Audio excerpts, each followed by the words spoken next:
You've created your content, you've exported it, and now it's time to work even further with it in Unity.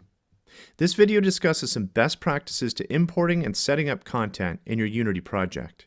This video will provide a brief overview of objects and naming conventions, importing and adjusting settings on models, materials, and textures, and importing and setting up animation takes. In this example, I'm working with a character modeled and animated in Maya. From Maya, Unity currently imports meshes with vertex colors, normals, and UV sets, up to 2 UV sets. All nodes with translation, rotation, and scale, materials, multiple materials per mesh, and textures, animation FK and IK, bone-based animations, and even blend shape animation. When working in any 3D software package, it is good practice to name everything in a descriptive yet conventional manner.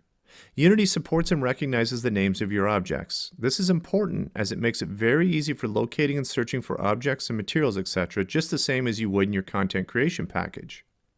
Keep your names small and simple. For example, the model for the sheep is simply sheep.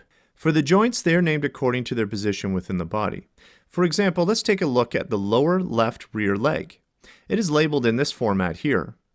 And additionally, the lower left front leg is labeled like this. Exactly the same except for the RR is replaced with an FR, simply to mean rear or front. When we import an asset into Unity, we will notice a couple of things. The material can represent the material as it exists in your 3D software package, for example, a simple diffuse.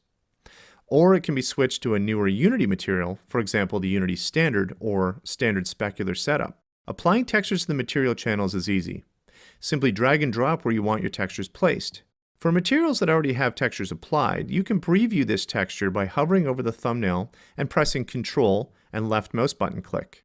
While in the preview window, you can also preview how textures will work with distance from the camera by dragging the smaller slider on the top right. This preview shows how mipmaps are working within Unity to adjust compression and resolution of your textures when far away or out of view. Simply double-clicking on the thumbnail will open the textures directly and highlight the texture.